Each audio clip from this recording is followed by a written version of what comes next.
예, 오늘 읽은 사도행전 17장 16절에서 34절 말씀을 한 절씩 다시 읽고 묵상해 보도록 하겠습니다. 바울이 아덴에서 그들을 기다리다가 그 성에 우상이 가득한 것을 보고 마음에 격분하여, 이 아덴은 우리가 잘 알고 있는 아테네입니다. 올림픽이 시작되어 있는 아테네인데 거기 어디쯤 있는지 지도를 보면 알 수 있을까요? 아테네가 여기 있습니다. 저 지도 한번 보세요. 여기 그리스 땅인데 아테네가 여기 있어요.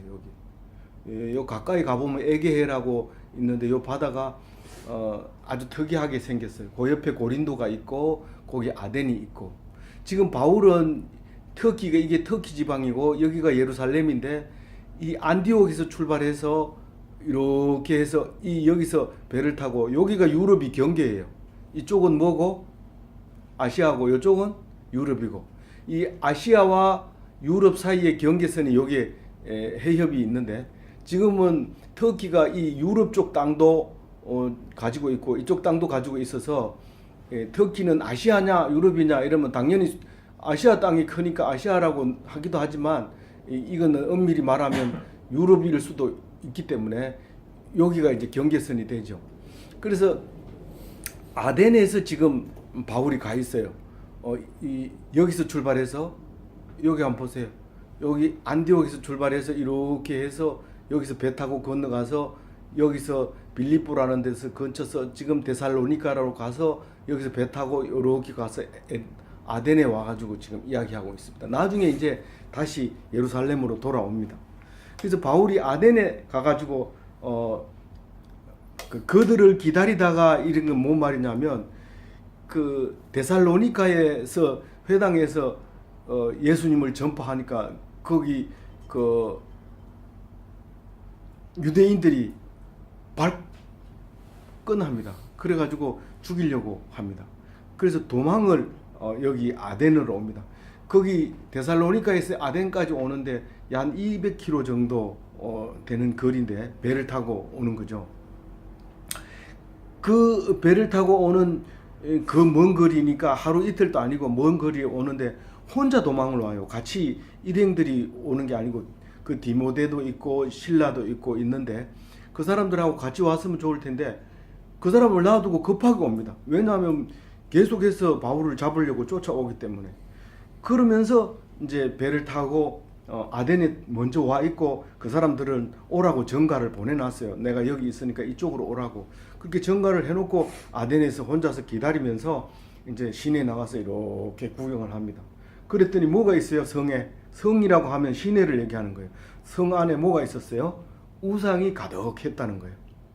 그 우상이 가득하는 보고 마음이 격분했다고 그러는데, 누구든지 종교의 자유는 있기 때문에 뭐 우상을 섬긴다고 해가지고 바울이 격분해야 될 필요는 없어요. 근데 번역을 격분했다는 말을 한 건데, 사실은 단어의 원어를, 그리스어 원어를 찾아보면 경멸했다 하는 게 더 말이 맞아요. 이거 뭐 너무 지저분하고 우상들이 가득 차가지고 막 혼란스러운 거예요. 여러분 지금 만약에 시내에 나갔는데 불상도 있고 뭐 십자가도 있고 뭐 마리아상도 있고 뭐 그 예수상도 있고 또 뭐 불상 큰 거 있고 적은 거 있고, 거기다가 또 저기 그 뭐 촛불도 켜놓고 뭐 이런 게 있다고 합시다. 그러면 이게 마음이 진짜 싫지요. 그래서 그 경멸했다, 이제 이 말이 더 맞아요. 그렇게 이제 해서 이 사람은 이제 17절에 보면 회당에 갑니다. 유대인들이 매 안식일마다 그러니까 토요일마다 그 회당에서 모여서 성경을 읽고 그걸 낭독하고 이렇게 나누어서 묵상하는 그런 데가 이제 회당인데, 회당에는 유대인들만 가는 거예요. 그래서 그것도 안식일마다 일주일에 한 번씩 가는 거예요. 거기 가가지고 이제 변론하네, 토론합니다. 성경 너 읽었지? 이게 뭔 뜻이지 않느냐? 이건 이런 뜻이다. 그리고 이제 변론을 하는 거예요. 17절 같이 읽어볼게요. 회당에서는 유대인과 경건한 사람들과 또 장터에서는 날마다 만나는 사람들과 변론하니, 그 회당에서도 말로 막 이렇게 변론하고 또 장터에서, 그건 장터는 맨날 하는 거고, 이 유대인 회당은 일주일에 한 번씩 안식일에 가면 사람들이 모여가지고 성경 읽는데, 경건한 사람들은 유대인은 아니지만 유대인으로 개종하고 회당에 들어올 자격을 얻은 사람들을 얘기하는 거예요. 주로 이제 헬라인을 특별히 유대인 아닌 경건한 사람들이라고 많이 그런 얘기를 했어요.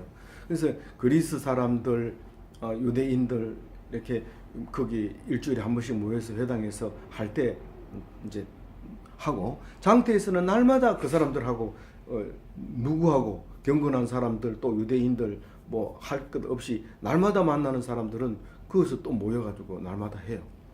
그렇게 하니까 그때 당시는 무슨 시대예요? 지금부터 몇 년 전에? 2000년 전에 거기는 무슨 시대? 그리스 로마 시대. 로마 사람들이 통치를 하고 있지만 사실 이 머릿속에 들어있는 건 전부 그리스에서 얻은 철학과 그리스에서 얻은 그 지식들로 이야기를 나누고 있었어요. 근데 이제 우리가 교과서에도 나오는 에피쿠로스 학파와 스토아 학파가 여기 이제 오늘 나오죠. 18절 한번 읽어볼게요. 어떤 에피쿠로스와 스토아 철학자들도 바울과 쟁론할세 어떤 사람은 이르되 이 말쟁이가 무슨 말을 하고자 하느냐 하고 어떤 사람은 이르되 이방 신들을 전하는 사람인가 보다 하니 이는 바울이 예수와 부활을 전하기 때문이르라. 이 철학을 얘기하는 사람은 그 가정과 서론과 가정과 결론, 본론 이렇게 본론 다음에 결론이죠. 이런 게 이제 그 표현하는 방법이 여러 가지가 있는데 무슨 법 이래 가지고 자기의 논리를 이제 주장하는데 이 에피쿠로스 학파도 오래된 학파예요. 그러니까 지금 이 사람들은 적어도 300년 된 학설을 지금 공부하고 있는 거예요. 이야기하는 거예요. 그래서 모여서 가르치고 배우고 이런 학파들인데 에피쿠로스 학파는 보통 우리가 잘 아는 플라톤의 학설에서 나온 건데 이 사람 에피쿠로스는 플라톤에서 내려온 학파 중에서 35세 때 자기가 이거 철학을 공부하다 보니까 깨달은 바가 있어가지고 에피쿠로스 학파라고 해가지고 거기다가 이제 학원을 차려놓고 돈을 받고 이제 철학을 강의해주는, 주로 이제 우리가 알고 있는 쾌락주의의 창시자가 에피쿠로스의 학파다. 인생이라고 하는 것은 즐거워야 된다. 사는 게 재밌어야 된다. 지금도 그러고 있죠. 우리는 이 에피쿠로스 학파의 그 후손들이. 그래서 아침에 일어나면 게임하고 저녁 때까지 게임하고 자기 전까지 게임하고 오직 쾌락을 위해서 그렇게 하고 있죠. 그 다음에 스토아 학파는 제논이라는 사람, 이 다 그리스 사람들이에요. 제논이라고 하는 사람이 비슷한 연대에서 이제 이 쟁론했던 사람인데 주로 이 사람은 윤리와 종교를 중심으로 해서 철학을 이루어 갔던 사람이에요. 근데 이게 스토아라는 것은 사람 이름이 아니고 그 에피쿠로스는 사람 이름인데 스토아는 그 우리 그리스 유적지를 보면 뭐가 생각나요? 기둥이 쭉 서 있는 거 생각나죠. 그게 이제 뭐냐 하면 기둥만 세워놓고 그 기둥 아래에서 주로 이제 철학을 논했던 거예요. 낭하라고 그러는데 그 기둥을 말하는 거예요. 그 기둥이 있는 복도를 낭하라고 우리 보통 지금은 잘 쓰지 않는 말이지만 그때는 그랬어요. 그래서 주랑이라고 하고 그 기둥을 그런 기둥 이름을 갖다가 스토아라고 했는데 그리스 말로 스토아라고 했는데 이게 굉장히 오랫동안 이제 남아 있습니다. 스토아 학파는. 왜냐하면 종교 내용도 이제 포함되고 있기 때문에 전성 시대가 로마 제정 시대라고 이제 보통 얘기를 했는데 제정 시대가 뭐예요? 황제가 나라를 다스리던 시대. 그러니까 예수가 태어난 시대예요. 지금 이 바울이 이 말하고 있는 이 시대가 바로 제정 시대. 이때 한창 이게 이제 스토아 학파가 힘을 얻고 많은 제자들을 이제 가지고 있고 황제도 스토아 학파였던 그런 시대였죠. 그랬는데 바울이 와가지고 갑자기 엉뚱한 소리를 합니다. 막 연설을 하니까 사람들이 모여드는 게 새로운 것, 뭐 이상한 새로운 말을 한다고 하니까 막 모여들었어요. 그래서 그거를 사람들이 바울을 갖다가 말쟁이라고 얘기를 했어요. 근데 그 사람이 하는 말을 분명히 알아듣지를 못해요. 뭐 얘기를 하니까 뭐 이상하게 자기는 막 정성을 다해서 얘기를 하는데 우리가 못 알아듣는 거예요. 근데 따르는 사람들은 점점 많아지는 거예요. 그래가지고 사람들이 야 무슨 뭐 이방신을 전하는 사람인가 보지 뭐 그러는 거예요. 근데 왜 그렇게 하냐면 알아듣지 못한 말은 뭐냐면 예수라는 젊은 청년이 있었는데 성경대로 나왔고 그 사람은 죽었다가 살아났고 이런 얘기를 하는 거예요.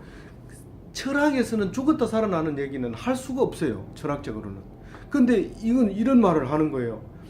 그러니까 에이 뭐 그냥 뭐 그런 사람들 한두 명 있었나 뭐 그런 사람이 있었다. 그리고 지나가 버리려고 하니까 사람들이 자꾸 많이 모이니까 이게 그냥 잊지를 못한 거예요. 그래서 어떻게 해요? 19절에 그를 붙들어 아레오바고로 가며 말하기를 네가 말하는 이 새로운 가르침이 무엇인지 우리가 알 수 있겠느냐 이렇게 물어보는 거예요.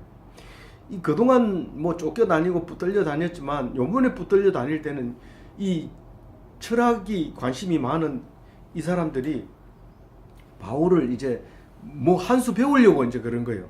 철학의 한 수를 배우려고 아레오바고라고 하는 것은 그 아레스의 언덕이라는 히브리 말이 그러니까 그리스 말이에요.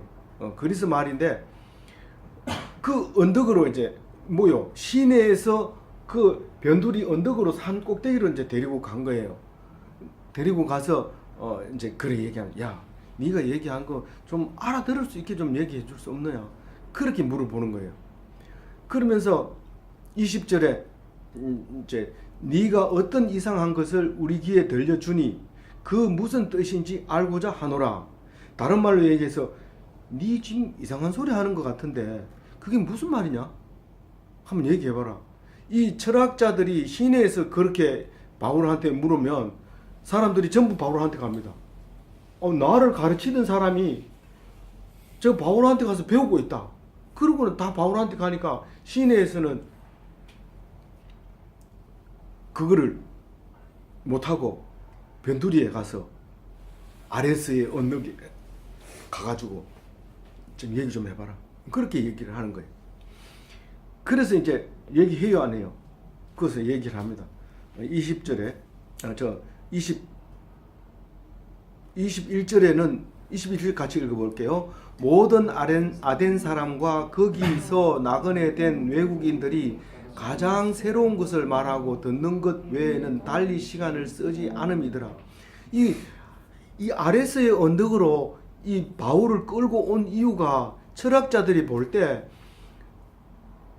많은 사람들이 이 사람을 따라가 가지고 유대인도 아덴 사람도 외국에서 와가지고 아테네에 살고 있는 사람도 전부 그 사람을 따라가는 거예요. 그래서 가가지고는 뭐 하냐 그러면 토론하거나 무슨 뭐 배우고 와서 야 나 이거 배웠다 한번 봐라. 우리 우리 식구는 요즘 그 요가를 배우러 가는데 그걸 배우고 와가지고 집에서 막 훈련하고 역시 배웠구나 이걸 알 수 있게 합니다. 근데 이 바울을 따라가가지고 배운 사람들은 와가지고 말을 전하지도 안 하고 그냥 뭐 아무 말도 안 하고 그냥 따라다니면서 그 듣는 거 외에는 다른 데 시간을 안 쓰더라 이 말이에요. 알겠어요? 그래가지고 이제 불러다 놓고 네가 한번 얘기해봐라. 나도 한번 들어보자.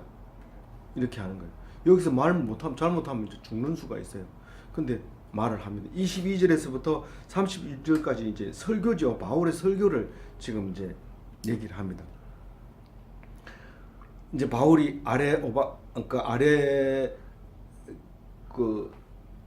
아레스의 언덕에 딱 가운데 서가지고 말합니다. 그럼 그 언덕 아래 사람들이 쭉 서 있죠.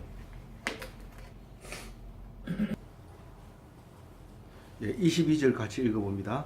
바울이 아레오바고 가운데에 서서 말하되 아덴 사람들아 너희를 보니 범사에 종교심이 많도다. 바울이 이제 그 가운데 서서 설교 이렇게 이제 다른 사람을 들을 수 있게 해놓고 이제 누가 연설하는지 알죠. 앞에서 딱 서 있으면 아 이제 저 사람 말을 듣는구나 그렇게 딱 얘기합니다. 그 자기가 아테네에 와가지고 느낀 게 있는데 이제 그 얘기를 하는 거예요. 그랬더니 뭐 이신 저신 뭐 신 많았어요. 많았는데 그 중에서 우리 그 절에 가보면 저 계곡에 가면 뭐 계곡신이 있고 산에 가면 산신이 있고 각가지 곳곳마다 가면 이게 시주함이라 해가지고 돈 넣는 통이 있어요. 근데 뭐 큰 건물에 가면 또 뭐 대웅전에 가도 있고 뭐 어디 가도 있고 큰 이제 그런 불상들이 많이 있는데 그래도 우리나라는 가면 적은 편이에요. 소승 불교에 가면 집집마다 거리마다 그게 담벼락마다 이렇게 조그만 불상이 있어요. 근데 이 이제 그리스 시대 때는 그래도 신의 이름이 정확하게 있어서 이름을 써놓고 이제 그랬는데 그러다 보니까 자기가 막 여러 군데 다니다 보니까 이 신 저 신 이렇게 보고 있는데 한 군데 가니까 알지 못하는 신 이렇게 써놓은 거예요. 이름을 붙이다가 안 되니까 그냥 알지 못하는 신 이렇게 해서 붙이는 게 있더란 말이에요. 그래서 너희들이 알지 못하고 믿는 그 신을 내가 가르쳐 줄게. 얘기해 줄게. 너희들이 지금 무조건 뭐 종교심이 있어가지고 막 믿으려고 하는데 이 신도 아니고 저 신도 아니고 그런 신이 있는데 그 신을 내가 너희들한테 얘기해 줄게. 그러면서 이제 얘기를 하는 거죠. 자 25절 그러니까 이제 24절 같이 읽어볼게요. 우주와 그 가운데에 있는 만물을 지으신 하나님께서는 천지의 주제신이 손으로 지은 전에 계시지 아니하시고 그 손으로 지은 그 우상을 이렇게 모셔놓는 전을 얘기하는 거예요. 손으로 지은 우상 결국은 우상처럼 하나님은 그렇게 계시지 않는단 말이에요. 하나님은 이 창조를 하신 모든 인류 만물을 우주를 만물을 지으신 하나님 그 하나님은 어디에 계시는 게 아니라 꼭 우리가 꼭 뭘 이게 저 불상을 만들어 가지고 그 사람이 그 우상이 부족한 것을 사람이 채워 주는 것처럼 그렇게 그 섬기고 또 돈을 줘서 그 신이 그 돈을 받도록 하고 그렇게 되는 것이 아니라는 거예요. 25절에 부족한 것처럼 사람의 손으로 섬김을 받는 것이 아니다. 그건 뭐 하나님이 아니죠. 그는. 그리고 만민에게 생명과 호흡과 만물을 친히 주시는 이심이라. 생명도 하나님이 주시고 숨 쉬는 것도 하나님이 주시고 오늘 짜장면도 하나님이 주시고 그런 거죠.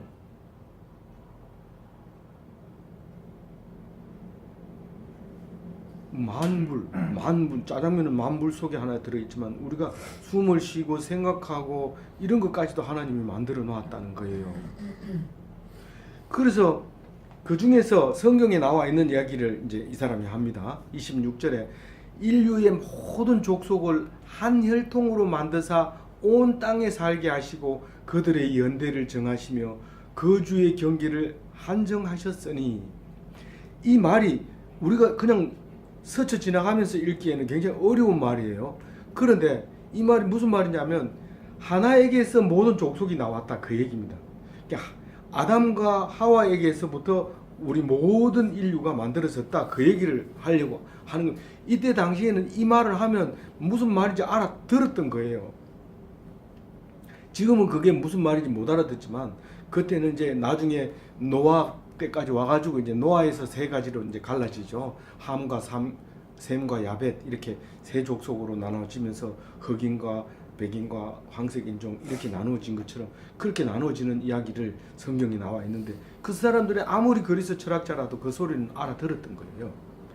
그래서 26절에 보면 26절에 읽은 거고 27절에 이는 사람으로 혹 하나님을 더듬어 찾아 발견하게 하려 하심이로되 그는 우리의 우리 각 사람에게서 멀리 계시지 아니하도다.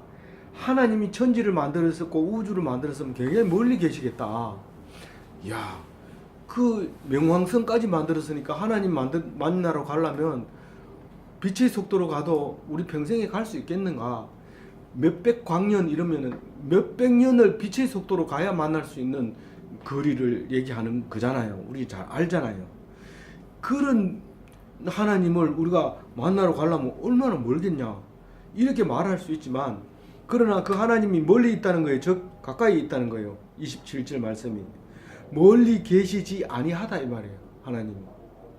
그거 네가 어떻게 아는데? 성경에 이렇게 기록이 되어 있어요. 28절 같이 읽어볼게요. 큰 소리로. 우리가 그를 힘입어 살며 기동하며 존재하느니라.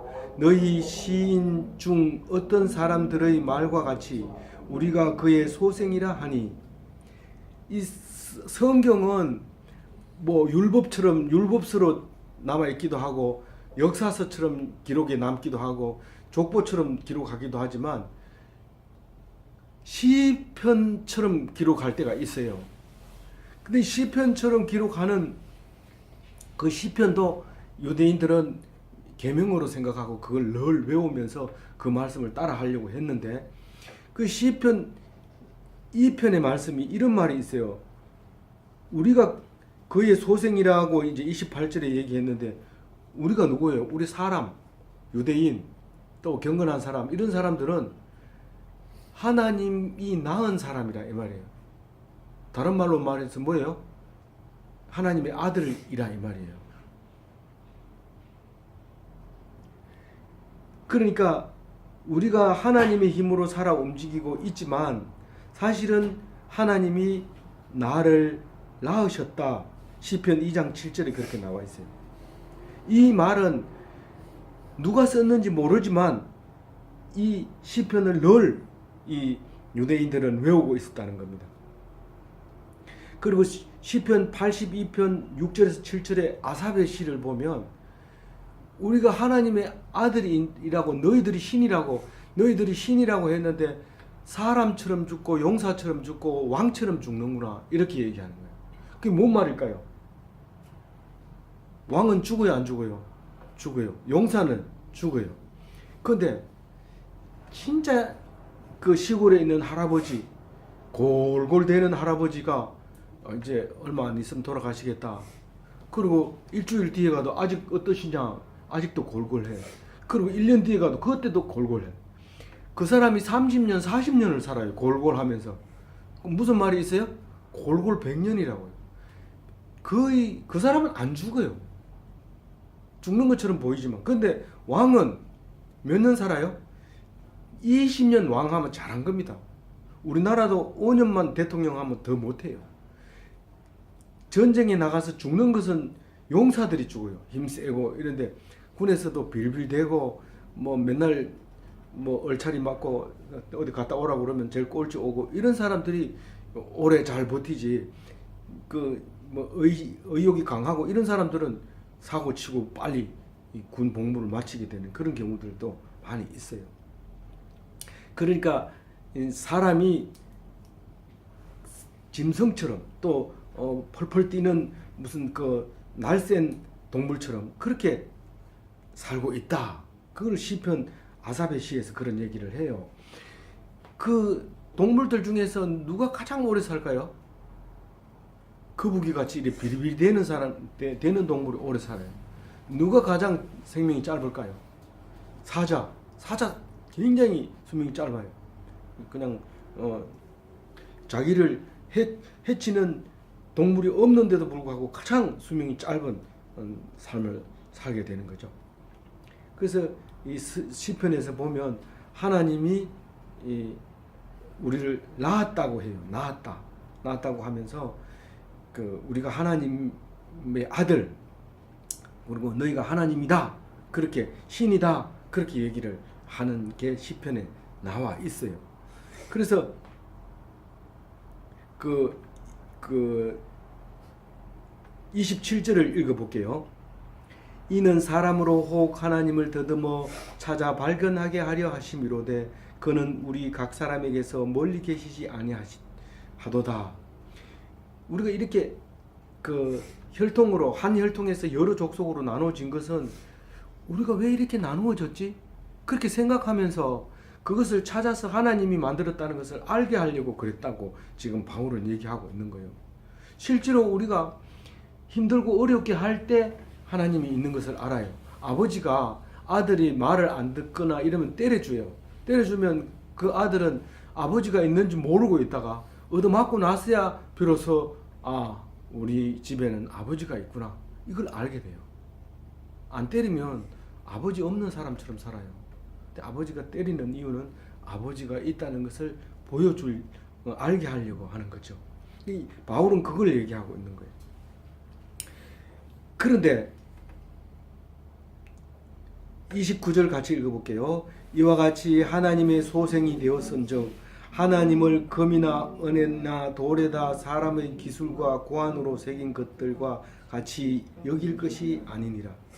그 절에 가면 그 절 입구에 가면 사천 대왕이라 해가지고 무섭게 생긴 그 상이 양쪽에 있습니다. 그 들어가면 그렇게 들어가면서 애들 장난치면서 뭐 이렇게 못해요. 사랑하는 사람들끼리 그 연애하러 가가지고도 그 상 앞에서 그 무시무시한 데서 뭐 이렇게 그러지 못해요. 그렇게 분위기가 그렇단 말이에요. 사람이 머리를 써서 여기 오면 엄숙하게 해야지, 조용하게 해야지, 휴대폰 보고 게임 안 하게 해야지, 그런 것을 자꾸 생각해내서 무섭게 만들어 놓고 상이 뭔가 신이 있는 것처럼 그렇게 보이도록 그렇게 만들어 놨다는 거예요. 그러니까 하나님은 그렇게 있는 하나님이 아니라는 거예요. 그러면서 30절에 이렇게 얘기합니다. 같이 읽어볼게요. 알지 못하던 시대에는 하나님이 관가하셨으니 이제는 어디든지 사람에게 다 명하사 회개하라 하셨으니, 이 예수님이 오기 전에는 그걸 그냥 놔뒀어요. 하나님이 뭐 네 생각대로 해라, 네가 신이라고 생각하면 믿고 뭐 아니면 뭐 아니고 네 마음대로 해라 그랬는데, 예수님이 딱 왔어요. 다시 말해서 하나님이 오신 거예요. 이제는 회개해라. 이제는 너희들 죄 지은 것과 그렇지 않은 것에 멸망을, 죄 지은 사람은 죽이고 지은 자 안 그런 사람은 살리겠다. 아담이 죄를 지었기 때문에 너희들은 어차피 죽어야 되는 건데, 그동안 너희들은 멋대로 놔뒀지만, 죽든지 말든지 놔뒀지만, 이번에는 내가 정확하게 내가 와서 그 죄인과 죄인 아닌 것을 구분하겠다. 그렇게 지금 얘기했다는 거예요. 그래서 회개하라 말은 예수님이 세례 받기 전에 그 세례 요한이 회개하라 천국이 가까워졌느니라 이러면서 예수님을 소개하는 이야기가 사복음서에 나옵니다. 그래서 사도 바울은 하라는 얘기는 예수를 믿으라 했사오니 너희들이 이제 예수를 안 믿으면 안 된다. 그 말을 하는데 이게 기독교인의 뿌리예요. 요 말은 기독교인의 뿌리라서 제가 네모쳐서 거기다 써놨어요. 뭐 제가 막 써놓는다고 해서 여러분들은 안 읽는 거 잘 알아요. 그렇지만 네모쳐놨는 거 요 안에 있거는 알아야 돼요. 31절 읽고 네모쳐놓은 거 한번 봅니다. 31절 큰소리를 읽어봅니다. 이는 정하신 사람으로 하여금 천하를 공의로 심판할 날을 작정하시고 이에 그를 죽은 자 가운데서 다시 살리신 것으로 모든 사람에게 믿을 만한 증거를 주셨음이니라 하니라. 예수님이 하나님의 아들이라는 거, 하나님이라는 걸 뭘로 보고 그렇게 네가 목숨을 걸고 증거를 하느냐. 이 말이 여기 31절에 정리가 된 건데, 심판할 사람을 정했다. 그게 예수님이에요. 심판할 사람을 예수님을 정하고 이 땅에 심판할 날도 정했다. 그 날이 언젠지 이거는 말 안 해요. 언젠가는 이제 있다고 이 성경은 수없이 얘기합니다. 그래서 어떤 이단 종교는 14만 4천 명이다. 14만 4천 명이 찰 때까지 그 날이 안 온다. 그래가지고 우리 교회 오면 지금 14만 명은 넘었는데 4천 명만 채우면 이제 예수님이 오는 날인데 너 빨리 교회 나와야 된다. 그래야 구원받는 사람 속에 들어간다. 이렇게 속여서 이제 데리고 가는 경우도 있습니다. 어쨌거나 그 날짜가 분명해요. 이제 심판하러 오는 날이 분명하다. 그 날이 있는데 그걸 어떻게 믿느냐 하면 예수님이 심판할 사람이거든요. 심판할 사람이 그렇게 얘기했거든요. 그 사람이 심판할 사람인지 어떻게 알아요? 어떻게 알아요? 제일 마지막에 네모 안에 썼는 제일 마지막에 죽은 자들 가운데서 다시 살리신, 죽은 자 가운데서 살아나는 걸 보니까 그 사람이 확실하다는 거예요. 이 심판자는 영원히 죽지 않는 사람인데 십자가에 달려 죽었어요. 그래서 사람들이 전부 안 믿어요. 그런데 살아난 사람을 보았어요. 몇 명이 봤을까요? 500명이 봤다는 거예요. 500명. 며칠 동안요? 40일 동안. 언제 살아나세요? 3일 뒤에. 죽은 뒤 3일 뒤에 살아나셔서 40일 동안 500명에게 보이고 어디 가 계셔요 지금? 하늘나라에 올라와서 하나님 우편에 앉아 계시다. 그렇게 말하고 있는 거예요. 그럼 언제까지 그렇게 앉아 있어요? 사람의 수처가 찰 때까지. 언제까지인지 몰라요. 우리는 알 바 아니에요. 그 순교하고 예수 믿는 사람이 수가 찰 때까지 기다렸다가 그날이 되면 어떻게 돼요? 예수님은 내려오고 우리는 올라가서 공중에서 만나요. 만나는데 결코 예수 믿다가 죽은 사람들은 어떻게 합니까? 죽은 사람들이 먼저 일어나요. 무덤이 열리고 죽은 사람이 무덤에서 나와가지고 예수님을 공중에서 만나고 그 다음에 우리가 따라서 살아서 믿는 사람들이 하늘에 올라가요. 그럼 올라가서 그 다음에 어떻게 돼요? 그 다음에는 아담이 하나님 죄를 짓기 전에 선악과를 따먹기 전에 에덴 동산에 살던 것처럼 하나님과 우리하고 서로 대화하면서, 우리가 선악과를 따먹는 것 때문에 하나님과 대화가 끊어졌어요. 그 따먹기 전에 하나님과의 대화하는 그 상태로, 원상태로 돌아가는 거예요. 아담이 죄를 져서 우리가 죽게 되었는데 예수님이 그 죄를 사해 줌으로써 하나님하고 대화할 수 있는 창조, 에덴 창조하던 그 시대로 돌아가게 된다 하는 것입니다. 그렇게 이제 31절까지 바울이 설교를 했어요. 어디에서 설교했어요? 아레스의 언덕에서 그렇게 설교를 하니까 어떤 현상이 일어났어요. 32절에 어떤 사람들은 믿고 어떤 사람은 안 믿어. 그 32절에는 믿는 사람 그 죽은 자의 부활을 듣고 어떤 사람은 조롱하고 말도 안 돼. 그러게요. 어떤 사람은 내가 다시 한번 들으러 올게. 확실히 다시 한번 듣겠다고 얘기를 하는 거예요. 그리고 33절에는 바울은 그 사람이 듣든지 안 듣든지 따라오든지 안 따라오든지 얘기 끝나고 가는 거예요. 합니다. 그러면 34절 같이 읽고 마칠게요. 몇 사람이 그를 가까이 믿으니 그 중에는 아레오바고 관리 디오누시오와 다마리라는 하는 여자와 또 다른 사람들도 있었더라. 이 아레오바고 관리, 이게 그 마을은 아레스의 언덕이지만 거기에 땅 주인이 있었고 그 관리하는 사람이 있었다는 거예요. 그 땅 주인이 이제 믿게 됐고, 또 다말이라는데, 다말이라는 말은 성경에 많이 나와요. 다말이라고 하는 여자 이름인데 그런 이름을 가진 여자, 아마 유대인 여자일 가능성이 높아요. 유대 성경 속에 나오는 다말이라는 이름을 닮았기 때문에. 그리고 그 외에도 다른 사람이 있더라, 그렇게 얘기를 합니다. 그 외에도 다른 사람이 있더라, 이 말은 다른 성경에 그 사람이 다시는 안 나오기 때문에 그런 거예요. 나오면 이름을 찾아서 적습니다. 그리고 그 사람이라는 것을 알게 됩니다. 그래서 이런 사건들이 이제 계속 이어져서 전도하는 동안에 일어납니다. 예수 믿는다고 하는 것은 폼 나는 거 아닙니다. 멋있는 거 아닙니다. 절대로 찌질하고 부족하고 그런 사람만 믿는 게 예수님이지, 공부 잘하고 예수 잘 믿는 거, 그거는 우리가 참을 수 없죠. 분노가 일어나죠. 공부도 잘하는 게 예수도 잘 믿음, 그거는 그런 거 없어요. 공부 못한 사람이 예수 잘 믿고 공부 잘한 사람은 예수를 멸시해요. 그렇게 돼 있어요. 그럼 나 공부 잘하니까 교회하고 뭐네, 그렇게 생각이 들면 제가 말씀을 잘못 드린 건데, 어쨌거나 성경을 보면 그래요. 근데 바울은 진짜 공부 잘했어요. 그 경찰 젊은 나이에 경찰이 됐어요. 우리 경찰 되기 얼마나 힘들어요. 그 로마 시대에 그게 돼가지고 그 사람들을 예수 믿는 사람을 체포하러 다녔던 사람이거든요. 그래서 공부를 뭐 못하는 게 좋다 그 얘기를 하려고 하는 게 아니라는 걸 여러분들도 잘 알고 있을 거예요. 우리가 공부를 오히려 못하면 더 하나님이 가까워지고 또 그렇다는 것을 말씀드리고 있습니다.